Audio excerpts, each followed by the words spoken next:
Júlio Rodrigues é quem está conosco e o assunto de hoje, ô Danilão, infelizmente não é turismo, infelizmente não é praia, infelizmente não é coisa legal ligada a Salvador.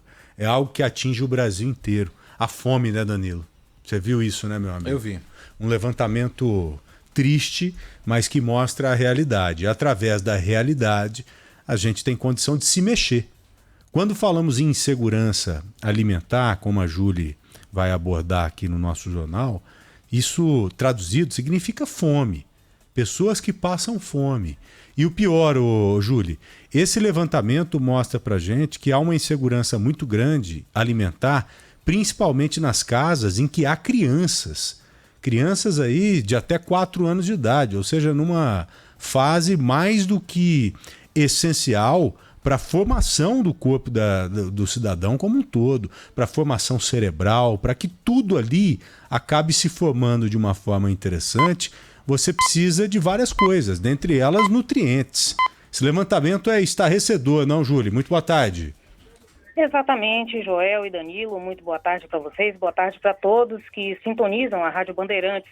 Pois é, o levantamento divulgado hoje pelo IBGE mostra que mais de 64 milhões de brasileiros vivem em domicílios que enfrentam algum grau de insegurança alimentar. Essa condição é definida quando não há o acesso pleno aos alimentos em uma quantidade suficiente, sem afetar o orçamento que é destinado a outras necessidades essenciais. O número, que é referente ao ano passado, 2023, corresponde a quase 32% da população brasileira, ou seja, temos aí cerca de 1/3 da população vivendo nessa condição de insegurança. A pesquisa também aponta que, dentro desse grupo, mais de 8 milhões de pessoas estavam enquadradas no nível grave da insegurança alimentar. Esse grau é definido, como você falou agora há pouco, Joel, quando frequentemente faltam alimentos, inclusive para as crianças do lar, e existe o risco de passar fome.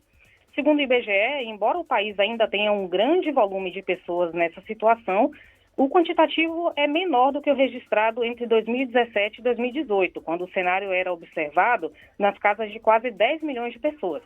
Ou seja, ainda está ruim, mas pelo menos melhorou um pouco. O IBGE também informou que em 2023, os estados de Sergipe, Pará e Maranhão tinham as maiores proporções de domicílios com algum grau de insegurança alimentar. Por outro lado, Santa Catarina, Paraná e Rio Grande do Sul tinham os menores índices. Eu volto com vocês. Ô, Júlio, muito obrigado, viu? Um grande abraço para você aí, bom trabalho. Um abraço, tchau, tchau. Obrigado, Julinho. Veja só, minha gente, é claro que esse levantamento, ele não quer dizer que 60 milhões de pessoas estão nesse momento passando fome aqui no Brasil. Mas indiretamente diz o seguinte, que 60 milhões de pessoas precisam se preocupar com a comida.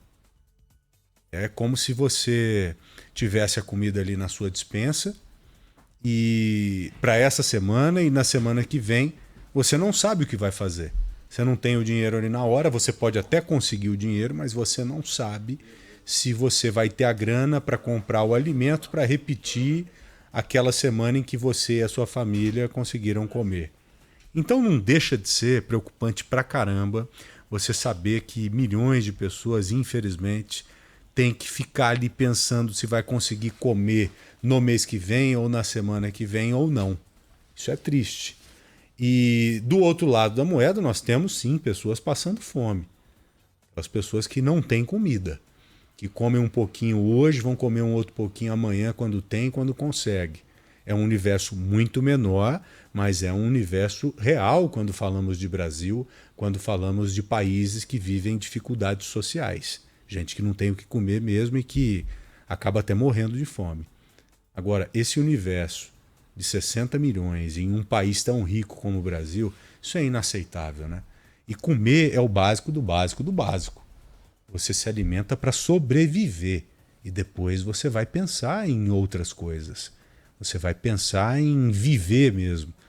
Então veja que 60 milhões hoje de pessoas no Brasil têm que ter a preocupação da sobrevivência. Como que eu vou fazer para sobreviver e como que eu vou fazer para minha família seguir sobrevivendo?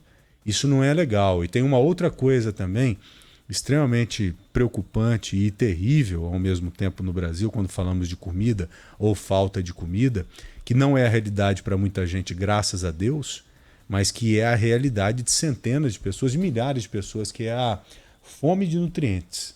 É a deficiência nutricional. É o cidadão que tem a comida ali para matar a fome, mas que ele não está sendo nutrido como deveria. Um adulto até consegue passar por um período longo a deficiência de determinados nutrientes. Agora imagine uma criança. Uma criança como estas que estão nesses lares, essas crianças que têm até 4 anos e que crescem ali com um déficit nutricional enorme. Isso cria marcas, sim, indeléveis. Marcas indeléveis a ponto de prejudicar o crescimento, a ponto de prejudicar a vida quando adulto. Então isso é muito grave, nós precisamos encarar isso de uma forma séria mesmo. Quando você ouve gente falando que pessoas passam fome aqui no Brasil, eu sei que você, pela situação confortável que tem, chega até a duvidar. Mas não, isso é realidade. Então tem a fome em vários graus. Tem a fome em que o cidadão sente aquela dor mesmo de passar fome, e muitos acabam morrendo, e tem a fome de nutrientes também, como nós acabamos de colocar aqui para vocês. Sempre bom a gente pensar nisso, com um olhar clínico, um olhar caridoso, um olhar diferente, e procurando fazer por onde, né? Para diminuir esse abismo social que a gente tem aqui no Brasil. Bora lá, Danilão.